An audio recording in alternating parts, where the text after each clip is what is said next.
ఈరోజు వైసీపీ నాయకుల పరిస్థితి ఎలా ఉంది అంటే, ఎస్పెషల్లీ జగన్ పరిస్థితి ఎలా ఉందంటే అసలు ఉనికిపోతున్నారు. తిరుమల వెంకన్న స్వామి అడుగడిన వాళ్ళు కనిపిస్తున్నాడు. ఏ రకంగా తప్పు చేశారు. గణేష్ గోల్డ్ తాకట్టులో ఉన్న బంగారాన్ని విడిపించి కొనబడును. సంప్రదించండి 9966651144. దేవుడు ఎక్కడ ఏ శిక్ష వేస్తాడని చెప్పేసి లేటెస్ట్గా మరలా పరకామణిలో పెన్సలే అనబడే ఓ వ్యక్తి దొంగతనం చేసిన దానికి సంబంధించి కేసు ఉంటే అది రేపు ఏప్రిల్న కోర్టులో హీరింగ్ రాబోతుంటే దానిని ముందు పెట్టి నానా హడావుడి చేస్తూ ఉన్నారు.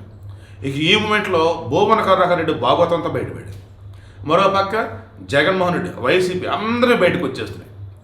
జగన్మోహన్ రెడ్డి ఆల్మోస్ట్ వణికిపోతున్నాడు. దేవుడికి వైసీపీని అంతం చేసేస్తాడు, ఇక జనాలు వచ్చేసి వైసీపీ నాయకులు కనపడితే కొట్టేస్తారు అని చెప్పేసి ముందుగా పరకామణి కేసు సంబంధించి మొన్న 75,000 రూపాయలు అంటే జగన్ దృష్టిలో $9 అంతే, 72 రూపాయలు అన్నాడు కదా ఆ రోజు. 75,000 చిల్లర. సో అతను ఎవరు ఏంటి అన్నప్పుడు మనం ఆల్రెడీ డిస్కస్ చేసాం గతంలో. అతనికి సంబంధించి ఈరోజు కేసు ఏంటండి, కేసు ఫైల్ చేయాల్సింది పోయి బయట లోక్ అదాలత్లో సెటిల్మెంటా?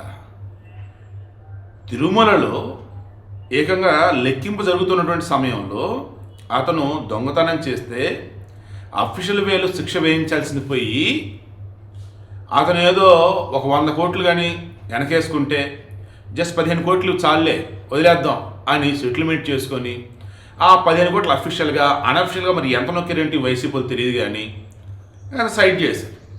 దీనిలో ఇన్వాల్వ్ అయినటువంటి కీలకమైన ఒక పోలీస్ అధికారైనా పోలీస్ ఆఫీసర్ పాపం ఆయన రైళ్లు దారుణంగా చంపేశారు. ఇలా చెప్పుకుంటూ పోతే వీళ్ళ హయాంలో జరిగిన పాపాలు బయటకు వస్తుంటే తట్టుకోలేక భయపడిపోయి ఇంకా ఎవరెవరు ఏమేమి బయటపడతారని చెప్పేసి వాళ్ళని చంపేస్తుంది వీళ్ళే. అండ్ అకస్మాత్తుగా ఈ రకంగా నిజాలు బయటపడుతుంది ఏంటని చెప్పేసి భయపడిపోయి హిందువుల ఓట్లు మనకు పడవరా బాబు అని చెప్పేసి అనకూడదు కానీ అసలు సమయం సందర్భం లేకుండా గుడుచులో తిరిగేది వీళ్ళే. అండ్ హోమంలో హవిస్సులు వేయాల్సింది పోయి పూజారికి ఇచ్చి నువ్వే వేసుకొని చెప్పింది వీళ్ళే. ఇలా చెప్పుకుంటూ పోతే కొత్త కొత్త మంత్రాలు కనిపెడతారు వీళ్ళ కోసం ఆ పూజారులు. 1-2 నిన్న మొన్న మాట్లాడుకున్నట్టున్నాం ఏంది అసలు వీళ్ళు చేస్తుంది అని చెప్పేసి.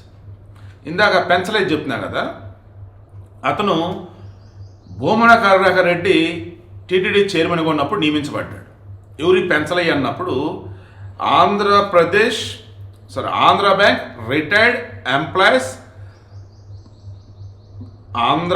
Retired employees projects of self engagement అంటే టీటీడీ ఎంప్లాయ్ కాదు అతను, టీటీడీ శాశ్వత ఉద్యోగి కాదు.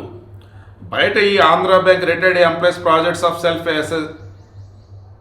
సెల్ఫ్ ఎంప్లాయ్మెంట్ అనుకుంటా, సెల్ఫ్ ఎంగేజ్మెంట్ అలా టెంపరీగా ఆయనకి ఇచ్చారు. ఎలా ఏంటంటే భూమన కరెక్ట్ అతను బాగా క్లోజ్ అంట. ఎంత క్లోజ్ అంటే మొన్న 2025 జనవరి 11వ తారీఖున అతను ఏకంగా 100 గ్రాములు బంగారు బిస్కెట్ని చోరీ చేస్తున్నప్పుడు పట్టుకున్నారు. ఇమ్మడి కేసు ఫైల్ చేశారు, రిమాండ్ విధించారు.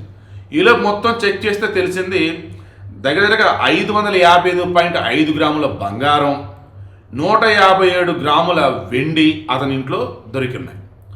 అప్రాక్సిమేట్లీ 30 మంది సాక్షులు కూడా విచారించారు.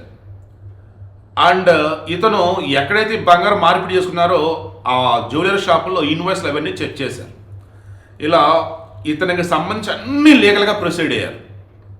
ఎవరు? కూటమి గవర్నమెంట్.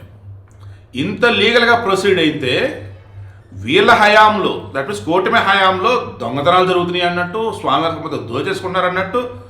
అసలు ఈరోజు ఆ సాక్షులు ఏం రాశారా బాబు అంటే, మీరేంటి కేసు పెట్టారు, కేసు పెట్టకూడదు, సెటిల్మెంట్ చేసుకోవాలి, అలానే ఉంది. వీళ్ళు లీగల్గా ప్రొసీడ్ అవుతుంటే అరెస్ట్ చేయటము, ఛార్జ్షీట్ ప్రిపేర్ చేయడం, కోర్టులో వేసి ఇంత చేస్తే అలానే చేస్తారు మీరు అంటే చిన్న కేసు పెడతారా? మా హయాంలో మేము ఏం చేస్తాం చూడండి, ఆవిడ జస్ట్ 70,000 దొంగతనం చేశాడు అంతే, మేము 15 కోట్లు కట్టించాం టీటీడీకి. ఎర్రి పప్పని చేస్తున్నారు జనాలను అయితే. బట్ వాళ్ళు ఎర్రి పప్పులు అవుతున్న విషయం వాళ్ళకి అర్థం కావట్లేదు. సో ఇప్పుడు నేను చెప్పేది ఏంటంటే, ఈ వైసీపీ వాళ్ళు భయంతో అసలు ఏం చేస్తున్నారంటే ఊహకు అందటం లేదు వాళ్ళకి. అసలు వాళ్ళ హయాంలో జరిగిన తప్పులని వాళ్ళ హయాంలో రిక్రూట్ అయిన వాళ్ళు చేస్తున్న దొంగతనాలని ఈరోజు కూటమి ప్రభుత్వం చేద్దామని చూస్తున్నారు. అంత ఎందుకండి, భువన కరుణాకర్ రెడ్డి అండి, అతను 2014 ఎన్నికల అఫిడవిట్లో క్లియర్గా చెప్పింది, చరాస్తులు 1,33,00,000, స్థిరాస్తులు 4,66,00,000, అంటే మొత్తం ఎంత అండి? 5,99,00,000. సరే 6 కోట్లు వేసుకోండి. 2014లో 6 కోట్ల ఆస్తున్నటువంటి ఈయన భూమన కరుణాకర్ రెడ్డి ఈరోజు ఎంత ఆస్తిపరుడు అండి? తీయమని లెక్కలు తీయమనండి. ఎక్కడి నుంచి వచ్చేసే డబ్బులన్నీ? అన్ని కూడా వ్యాపారాలు ఏమైనా ఉన్నాయా? వీళ్ళు టీటీడీ చైర్మన్లుగా ఉన్నప్పుడు అడ్డదిడ్డంగా ఎవడ పెడితే వాడికి ఆ కాంట్రాక్టర్ ఈ కాంట్రాక్ట్ అని ఇప్పించేసి స్వామివారి సొమ్ము మింగటమే కాకుండా వీళ్ళ మనుషులను పరకామణలో పెట్టేసి స్వామివారి సొత్తులు లేపేయటమే కాకుండా అసలు ఒకటారు ఉండే నిన్న మొన్న మాట్లాడుకున్నాం. భగవద్గీత కానీ భగవద్గీత మనగా నెయ్యి కానీ నెయ్యిని సప్లై చేసినట్టు భగవద్గీతను పట్టుకొచ్చేసి భగవద్గీతని పేరు పెట్టేసి మొత్తం వీళ్ళ ఇదేదో రాసుకున్నట్టు అదొకటి. ఒకటారు ఉండా కందటం లేదు అసలు. వీరు నా దేవుడు ఏ రకంగా శిక్షిస్తాడని చెప్పేసి. బట్ ప్రతి వైసీపీ ఇంట్లో మాత్రం దేవుడైతే ప్రత్యక్షమవుతాడండి.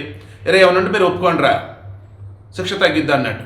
ఇంకెన్ని బయట పెడతా చూద్దాం. బట్ ఒకటి మాత్రం నిజమండి, వైసీపీ అనే పార్టీ ఇక చరిత్రలో కనుమరుగవటం తప్ప ఇక 2029 ఎన్నికలు అనేది పార్టీ అయితే ఉండదని నాకైతే అనిపిస్తుంది.